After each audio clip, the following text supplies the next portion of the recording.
I don't think I've ever seen a guiltier move in any true crime case ever.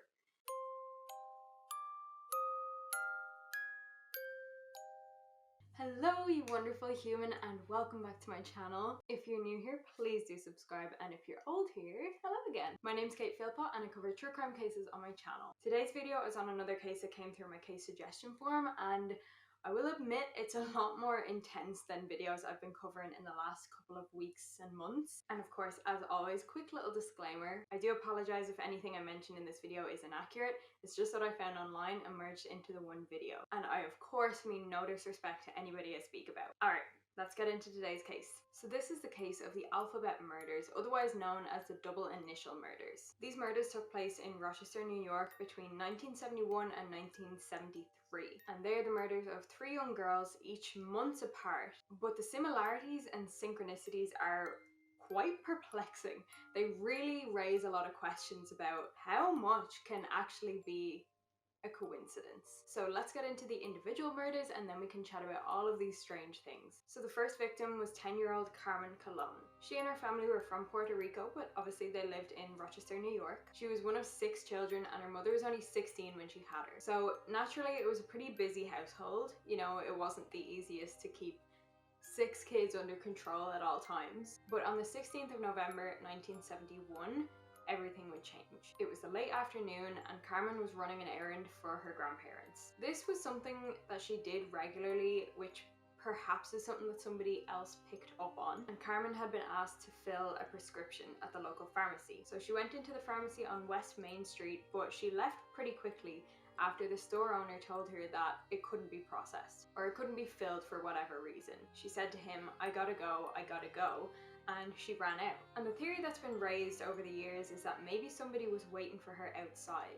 and you know, when there was a problem with this prescription, she just panicked and left. If that were the case though, the person would have had to make initial contact with her already and trust that even if she went into the pharmacy that she would come back out and come back to them. And apparently after she was seen leaving in a hurry, she was seen getting into a car that was parked close to the pharmacy. Now, she was reported missing at 7:50 p.m, which is about 2 to 3 hours later. But between the time where she went missing and the time where she was reported missing, there were a number of sightings. Just over an hour after the pharmacy incident, Carmen was seen running along Interstate 490 naked from the waist down, and she was running away from a reversing vehicle. The vehicle was described as a dark-coloured Ford Pinto hatchback, but Carmen was screaming and frantically waving her arms in the air. Apparently she was trying to flag down one of the moving cars. And a lot of cars did pass, but nobody actually stopped to help her. So she didn't flag down any of the vehicles, and she definitely didn't get away. And at least one of the witnesses in the cars gone past saw Carmen being submissively led back into the vehicle. And you know, this is particularly fascinating because whoever this man was, he lost control of Carmen for that brief moment. You would imagine that if a child escaped, it's far too risky to try and get them back. Loads of people have already seen them waving their hands in the air, screaming, naked from the waist down. And you're still gonna take that massive risk to be seen by everybody and still carry out the crime that you're going to carry out. So it's theorized that whoever this person was, they had a particular reason as to why they couldn't let her get away. Maybe she would have been able to identify them. In other words, she knew them.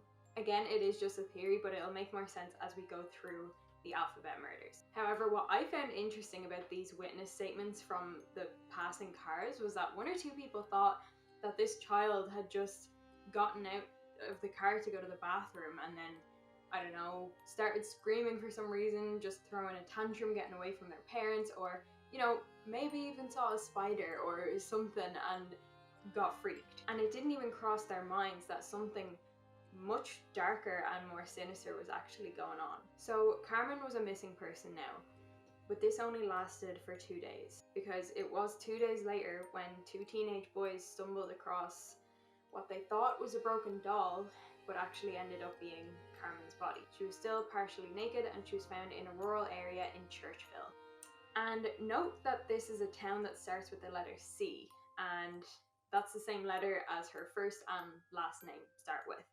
that will also make more sense as we get through this. Now, the autopsy demonstrated that Carmen, in her last minutes and or hours of life, experienced tremendous trauma, both physically and mentally. For one, she still had dry tears on her face when she was found. But the darker side of that, she was raped. She had a skull fracture, a fracture on one of her vertebrae. Her body was also extensively scratched by fingernails, and after she sustained these injuries, she was manually strangled to death from the front. Whoever this person was wanted Carmen to see their face as she died, or wanted to see Carmen's face as she died. And also, they did it with their hands, which is much more personal than the likes of a ligature of some sort. They wanted to feel the life going out of Carmen's body, and this also suggests some kind of intense anger against her, which also kind of suggests that maybe she knew this person. So the initial reward for information leading to the arrest and conviction of the perpetrator was about 2.5k, but then there were private donations from businesses in the area that bumped it up to 6k. So this obviously created a lot of fear in the Rochester area, you know, especially considering the fact that months and months went by and this guy hadn't been caught. I personally can't imagine living in terror like that day in, day out. But then at the same time, there was still the potential that it was someone who was just passing through the town, committed their crime and moved on somewhere else. But that was until the murder of Wanda Walker-Wicks. Wanda Walker-Wicks was an 11-year-old girl, also from Rochester, and she was described as streetwise, responsible. She really looked out for herself. She did struggle in school, but the day she disappeared, she was actually coming home with her best report card ever. But the thing was, in general, Wanda had to grow up very quickly. Her father died of a heart attack when she was only 6 years old, and her mother, because of all the stress of, you know, finances, she was unemployed, and raising children alone, she turned to alcohol. It started off as a coping mechanism, but it turned into an addiction. And Wanda ended up taking on the maternal role both for herself and her sister, and as well her now alcoholic mother. And because of this independence Wanda had to grow into, she would have known better than to go off with a stranger, and she was described as a fighter even. You know, she would defend herself if she needed to. 2 years before her death, a man offered her a dime for a kiss, and Wanda ran away. So even 2 years younger, at the age of, let's say, 9, she would have known better.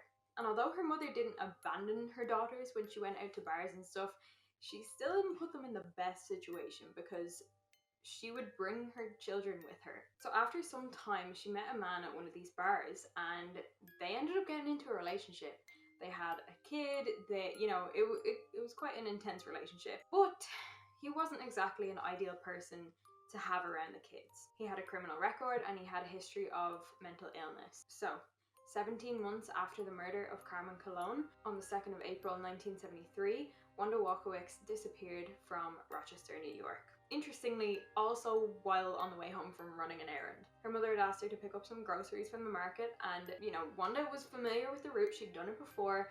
She even walked some of the way with some friends that she ran into, and she bought the groceries around 5:15 p.m. And that's when she started making her way home down Conkey Avenue. She had this big heavy bag full of groceries because the person at the market had put it all into the one bag so that she didn't have too many things to carry. But then, you know, when you put loads into one bag when you go shopping for food, it can be pretty heavy. So she was seen by a number of people struggling with this heavy bag of groceries, but she was still, you know, fighting on, pushing it up against a fence and readjusting her grip and everything, and continuing on her way. However, along this journey home, one witness saw Wanda hesitantly speaking to the driver of a brown car. She was speaking to him through the passenger window, and the witness unfortunately didn't get a good look at the person inside the car. But interestingly, this was only 350 yards away from Wanda's home, which I did the conversion, it's about 0.3 kilometers, so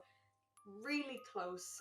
Too close for comfort. Another eyewitness had seen a man forcing a girl with red hair Side note, Wanda had red hair, and this girl was in general matching Wanda's description into a light coloured vehicle on Conkey Avenue between 5:30 p.m. and 6 p.m. Now, when Wanda's mother noticed that Wanda was taking longer than expected, strange move, but she actually sent Wanda's little sister to go look for her. Again, strange move, but however. By 7:45 p.m, when Wanda still wasn't home, she reported her missing. By 8:15 p.m, there was a huge search effort for Wanda.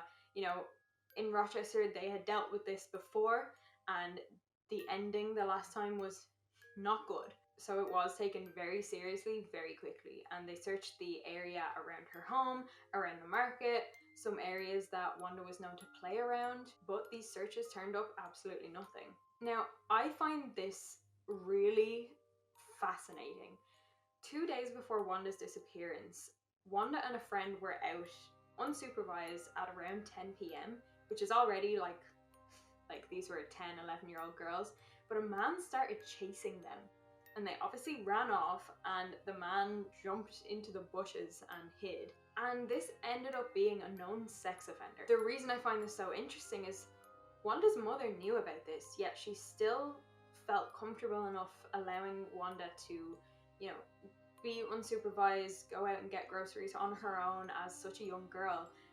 And, you know, just So just 17 hours after Wanda disappeared, her body was found. She was found by a police officer about 10:15 a.m. the next day, and he had spotted some white among the foliage, and this white ended up being Wanda's legs, just sticking out in plain sight.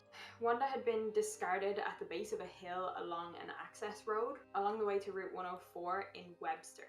This was 7 miles away from Rochester, but the thing to note here is Wanda Walker-Wicks Webster, 3 W's, and Carmen Colon Churchville.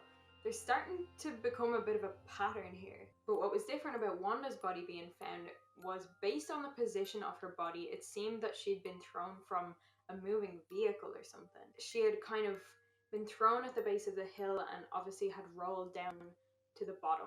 Another part that's different was she was actually fully clothed, so although she had been raped, she was either allowed to redress before death or she was redressed by her killer after death. And the day they found Wanda's body was actually Wanda's little sister's birthday, so the timing, although timing for things like this is never going to be good, it was just particularly heart-wrenching for her family. So based on the autopsy, Wanda had been raped, strangled from behind with a ligature, which they estimated was a belt, which I also just want to make a side note on. This is already a lot less personal than Carmen's murder, and you know, the fact that she was fully clothed showed that the killer, despite being a killer and a piece of cared about Wanda's modesty in some way, or to some extent. Wanda had several defensive wounds, so she clearly put up a fight, and there were also traces of semen and pubic hair on her body. Also, from the autopsy, they looked at her stomach contents, and she had had custard ice cream in her stomach. And this was not something that she would have been able to get from the market she'd been shopping at, so it seemed that her killer had fed her before her death. Also though, an unusual aspect to the physical evidence was there were a number of white cat hairs on Wanda's clothes, and her family didn't own a white cat or any white pet for that matter. So maybe it's possible that the person who kidnapped her pulled her in with the promise of ice cream and the promise of petting a white cat, or you know, cuddling a white cat or something of that nature, something to gain her trust. Also, something to note is she may have been more open to accepting a lift from someone that particular day because firstly, she was really struggling with that bag of groceries, and secondly, it was a rainy, miserable day. I'm sure she just wanted to get home, and if this was only 0.3 kilometers from her house, she might have thought, oh, well, it's only a short amount of time, it's fine, I'll get home. Maybe she was more willing to take that risk. So a $10,000 reward was put out for any information leading to the conviction and arrest of Wanda's murderer. And interestingly, authorities initially dismissed any suggestion of a link between Wanda's murder and Carmen's murder, but you still can't deny the similarities. Specifically the fact that there was an alphabetical pattern going on. Carmen Colon's body was found in Churchville, 3 C's, and Wanda Walker-Wicks' body was found in Webster, 3 W's. And the fear in the community exploded again, and I can only imagine it being particularly unsettling to live in Rochester at this time as a young girl with double initials. I mean, now at this time it was possible that there was a serial killer on the loose. A number of families even left despite having built their entire lives there. But then those that did stay were incredibly cautious. They wouldn't let their kids out unless they could watch them 100% of the time. It was a totally different world. That said though, not much else happened again until 7 months later, when another young girl was murdered in Rochester. Michelle Maenza was an 11-year-old girl from Rochester, New York. She was introverted, really lovely and sweet, just this lovely little girl. But she was also quite young for her age because she was pretty badly bullied. And because of this, she ended up hanging out with kids that were, 2 years younger than her. So her development was stalled because of that. Now, her mother was actually very protective and, she walked her kids to and from school. She kept a close eye on them quite a bit of the time. But the thing was, this kind of made it even more difficult for Michelle because the kids really bullied her for that, for her mother being so protective. Kids are But on the 26th of November 1973, just over 2 years after the murder of Carmen Colon, Michelle's mother Carolyn went to collect Michelle and her sisters at school. Only Michelle wasn't there. The school informed Carolyn that Michelle had decided to stay back that day. Which, what actually happened, and I don't know why they felt the need to lie about this, but what actually happened was there was an incident on the schoolyard regarding Michelle being bullied by this other girl, and both of them were put into after school detention. Now, yeah, I mean, why lie about that? I don't see the point. Michelle was the victim in this, yet she was punished for it, basically. But Carolyn decided just to walk home with her other daughters, and she told the school, just have Michelle walk home, everything's fine. She knew the route, and she trusted that Michelle would make it home. That would be a fatal decision.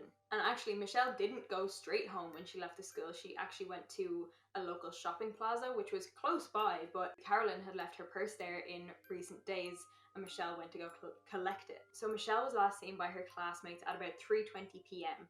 when she was on her way to the shopping plaza. And Michelle's uncle owned a business on the route from Michelle's school to Michelle's home. So he would see them walking home every single day. Obviously this day he only saw Carolyn and the other kids and no Michelle, but he expected that Michelle would, be passing by at some point. But he never saw her. And when 5 p.m. came around and Michelle still hadn't made it home, Carolyn really began to worry. In fact, she called the police straight away. And I mean, Michelle again had street smarts. She wouldn't just go with a stranger. However, you could argue that maybe she would have been quite receptive to somebody showing her positive attention. She was very badly bullied, and she also had a difficult day that particular day. She'd been punished for being bullied. So maybe some ill-intentioned person caught her on the day that she was more susceptible. Okay, let's get into some witnesses because there were a few. One witness saw Michelle sitting in the passenger seat of a beige or tan vehicle. The vehicle was driving at high speed on Ackerman Street and then turned onto Webster Avenue, and Michelle was crying and weeping in the car. Another witness believed he saw a girl matching Michelle's description at a hamburger stand around 4:30 p.m. with a man with dirty hands. This man was described as white with dark hair between the ages of 25 and 35, approximately 6 foot and 165 pounds. About an hour after this sighting at 5:30 p.m, a motorist saw a man standing by a large beige or tan vehicle, and this vehicle had a flat. The man was holding a little girl by the wrist, and this witness strongly believes that this girl was Michelle Maenza. The motorist actually stopped to offer this man some help, but then the man started acting really sketchy. He grabbed the girl and shoved her behind him, and made it so that he was blocking his license plate. He also gave the motorist a very menacing look, to the point where the motorist felt, oh, I'm clearly not wanted here, and he felt compelled to leave, so he did. And you can't really blame him either, because at this point the news hadn't broken about Michelle being missing. Like, he probably didn't know that there was genuinely something sketchy going on, but based on the description of what actually happened there, I definitely think that this was involved in some way. So 2 whole days passed, and that's when Michelle's body was found. She was found lying face down in a ditch, which is always how we describe things as like our worst nightmare. But that is how Michelle Maenza was found. She was found 15 miles from Rochester, and it was in a rural area in the town of Macedon. Michelle Maenza, Macedon. 3 M's. So it's like, how... Okay, technically, yes, this could be a coincidence, but the fact that this has happened 3 times in a row now, very strange. Very strange. Also, where Michelle was found was less than a mile away from where the motorist sighting took place. So that sighting happened within the last minutes or maximum hours of Michelle's life. So from the autopsy, they found extensive blunt force trauma to Michelle's body. She was badly bruised. She had also been raped. But much like Wanda, she had been redressed either before or after her death. The cause of death was strangulation by a ligature from behind, and her stomach contents included hamburger, which she had eaten about an hour before her death. So this definitely adds some weight to the sighting of her at the hamburger stand that day. Also, several strands of white cat hair were found on her clothes. That's a major link between her and Wanda's murders. And there were also some leaf samples that were recovered from one of her clenched hands.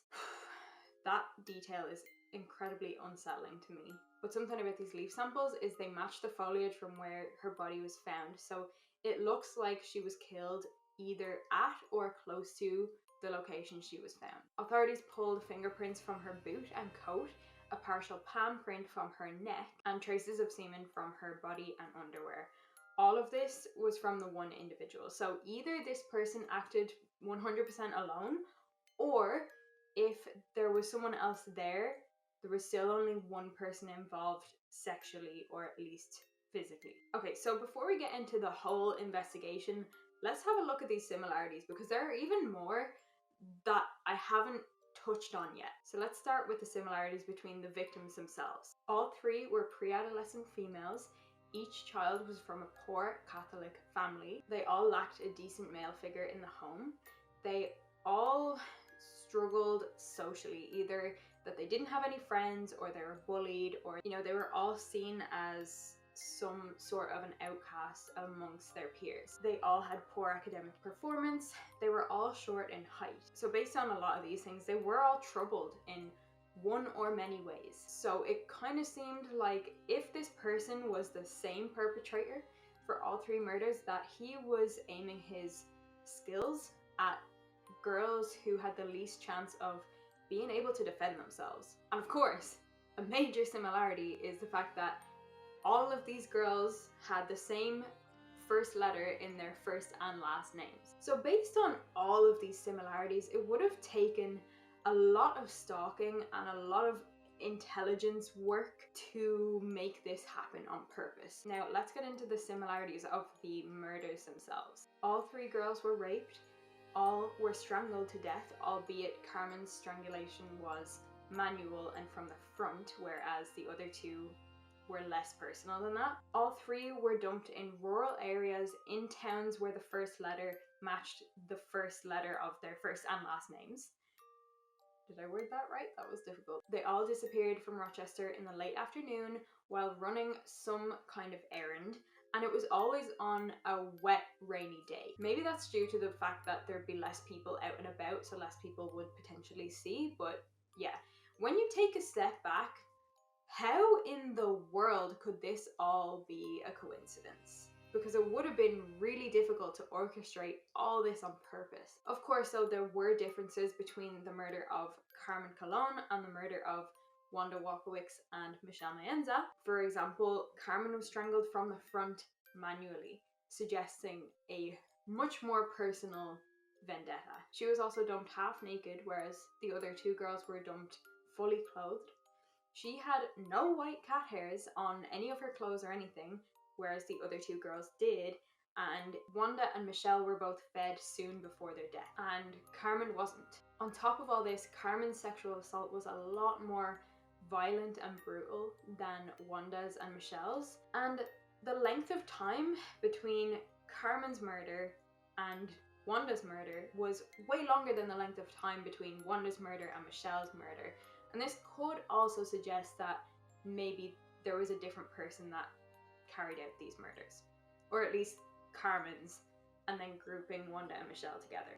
Okay, let's get into the investigation, shall we? So after Michelle's murder, since there were a few people that had seen this man, authorities released a composite sketch. They also installed an anonymous hotline devoted to finding the perpetrator. And as you can imagine, this led to many calls coming in from the public, but ultimately none of these leads led anywhere. Authorities also had serious suspicions that it was the same guy that committed all 3 murders. However, in order to choose victims based on their initials, I mean, you really have to do intense digging.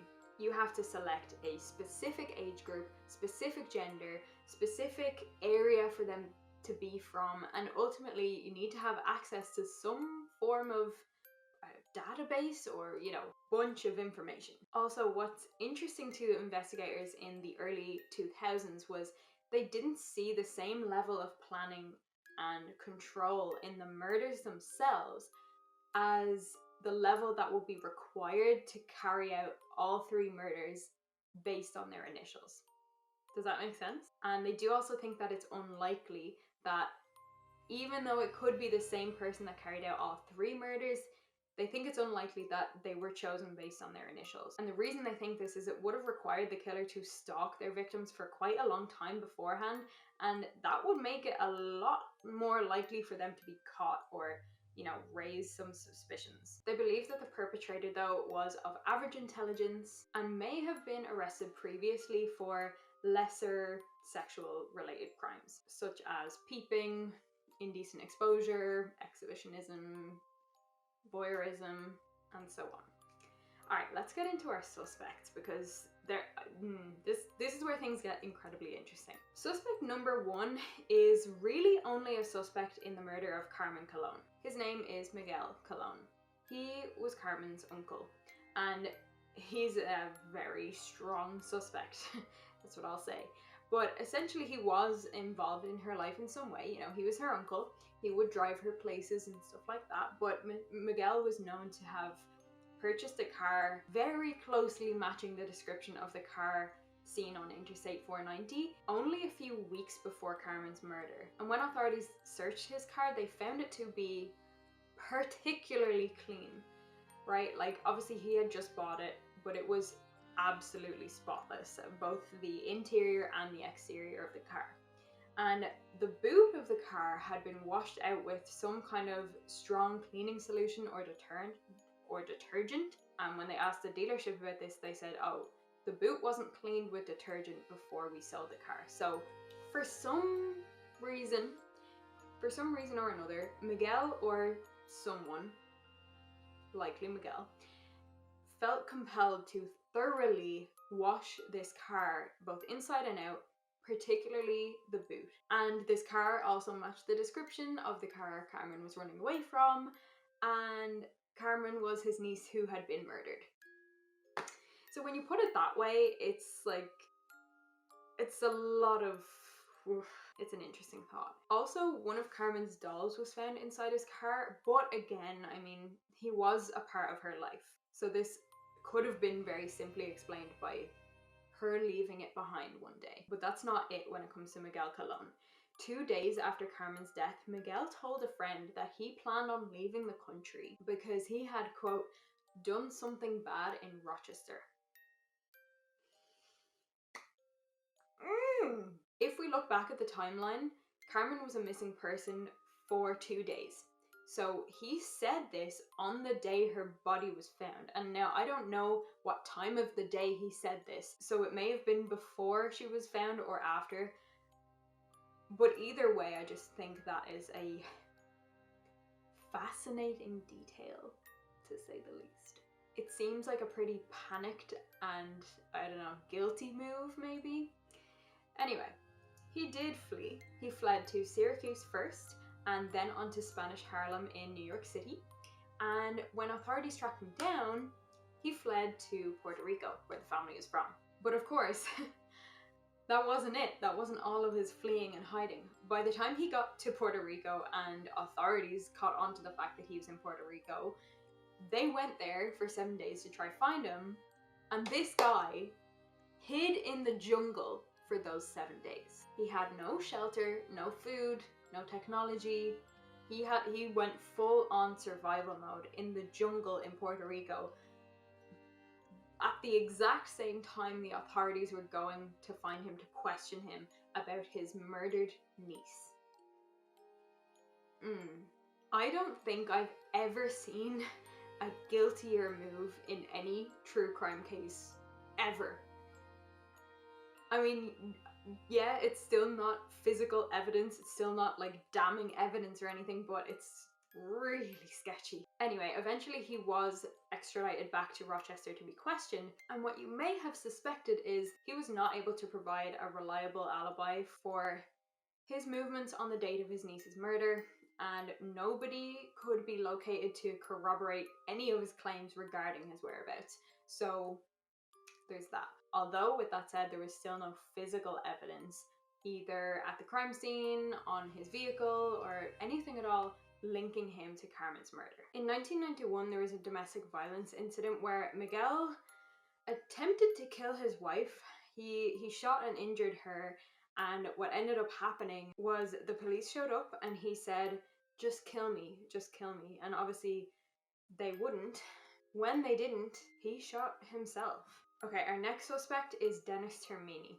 He was a 25-year-old firefighter at the time of the Alphabet murders, and to put it lightly, this guy's a real piece of shit. He was a serial offender known as the Garage Rapist, and he was responsible for a minimum of 14 rapes of teenage girls and young women between 1971 and 1973, the same year the Alphabet murders took place. Dennis Termini owned a beige vehicle similar to the one observed by several witnesses of the abductions, and he was known to have lived very close to the area Michelle disappeared from. And also 5 weeks after Michelle's death, Dennis attempted to abduct a teenage girl at gunpoint.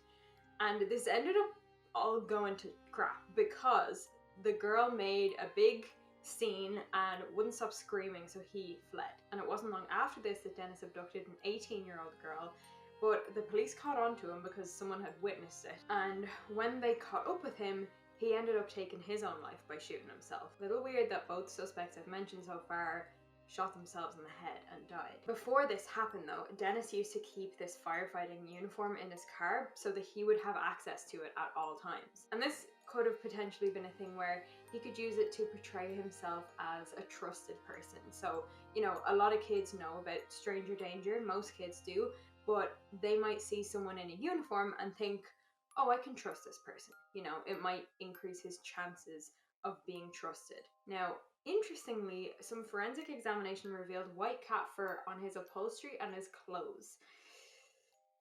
Ooh. Now, in January of 2007, his body was exhumed so that they could extract DNA samples and try and pair it with any of the DNA samples from the Alphabet murders, which really all they could compare it with was what they found from Wanda Walker-Wicks' body, but that determined that he was not responsible for at least Wanda's murder. Okay, on to our next suspect. This is a name that you might actually be familiar with. Kenneth Bianchi. He was one of the men involved in the Hillside Strangler murders in LA. So, I mean, why are we looking at him for this case? Well, there's something to this. So, he was actually originally from Rochester, New York. And at the time of the Alphabet murders, he actually worked as an ice cream man. And just remember that Wanda Walker-Wicks was found to have custard ice cream in her stomach after death. He was also known to have worked in locations very close to the first 2 murder scenes, and he was known to have driven a vehicle of the same colour and model as the vehicle seen near one of the abduction sites. Now, Kenneth Bianchi relocated to LA in around 1975-76, and then the Hillside Strangler murders took place between 1977 and 1978. The thing about Kenneth Bianchi though, I mean, he repeatedly attempted to have investigators fully clear him of the Alphabet murders, because I mean, he willingly gave his prints. He has said so many times he didn't want anything to do with these murders, and maybe he's genuinely trying to make a case for himself because he is actually innocent, or maybe he's just genuinely trying to make it seem like he's innocent. Does that make sense? Okay, so our next suspect is Joseph Nasso. Now, Joseph Nasso was a 77-year-old man who, in April of 2011, was arrested for 4 murders. Albeit these murders took place in California, but they were also considered double initial murders. They were committed between 1977 and 1994, and all of them are believed to have been prostitutes, but he is also suspected of killing a lot more too. The part that really blows my mind though is back on the topic of coincidences. All of his victims' surnames began with the same first letter as their first names. But that's not it. Wait till you hear this. The names of his California victims were Roxanne Rogash, Pamela Parsons, Tracy Tavoya, and, wait for it, Carmen Colon. Yes, you heard that right. One of his victims had the exact same first and last names as one of the Rochester murder victims. Now, if that is just a coincidence, that's a pretty mind-blowing one. I mean, he also lived in Rochester in the early 1970s when the Alphabet murders took place, and he is known to have travelled back and forth from New York to California quite a bit too. However, DNA testing has confirmed that Joseph Nasso's DNA is not a match to the samples recovered from the body of Wanda Walker-Wicks. So maybe that clears him of Wanda's murder. Maybe he was still involved in some way, just not hands-on. But as for Carmen and Michelle, who knows? Also though, the murders he was charged with, there was a different MO. They were older women. Alright, let's have a chat. The next detail I'm about to share with you is, I mean, not necessarily anything to do with circumstances of murders or anything like that, but I find this really interesting. Someone was visiting Wanda's gravesite regularly for years. And, you know, they would touch it up, they would bring flowers, they would clean it up and everything. And it was not anybody from Wanda's family. So who was this? Was this a sign of an unknown person's overbearing guilt? And if so, I mean, I haven't seen any reports about this kind of thing on Carmen Colon or Michelle Maenza's graves. So would they have been different people? I don't know. Either way, to put it bluntly, this case remains unsolved to this day. And seeing as most of the suspects are now dead, who knows if they'll ever solve it. Looking at this case as a whole though, I personally feel that Miguel Colon was responsible for the murder of Carmen Colon.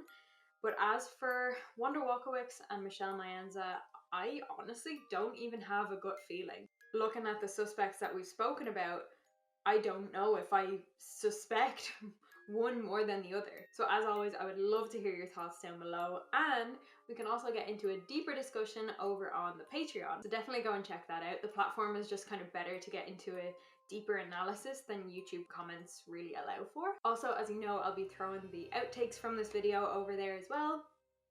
And I mean, there were quite a few. And I'm gonna explain the next little benefit by just doing it right now. Okay, so I got some Patreon shoutouts. Okay, first of all, we have Queen J. Thank you, Queen J. You know I love you. Ooh. So Queen J was our very first true crime nut, and Queen J, you're a legend. So yes, if you do join the Patreon, name yourself whatever you want, and I will have to say whatever you call yourself on here. So we also have Meredith Bean. Thank you so much, so much. You are our second ever true crime nut, and I love you, I love you, I love you. But yeah, we've also gotten into some pretty good discussions on the Christine Kupka case, which was my last video. If you haven't seen that, whatever, wherever it is. But Yeah, it's really interesting. We can just kind of get a little deeper into it over there, so I'm really excited to see more of you over there, and thank you so much to you beautiful humans who are already there. Alright, I'll leave it there. Don't forget to follow me on TikTok, Instagram, and Twitter. They're all KatePhilpott_YT, and you've no idea how much I'm busting my balls right now to keep putting videos up, because I am currently, as I'm filming this, I'm 16 days away from my big launch, which is including a podcast and everything, and I'm like recording a bunch of episodes at once. So, but I love you guys so much, and I'm so grateful that you actually watch my videos. Like, so thank you for being here, and I will see you in the next one. Bye guys. Mwah.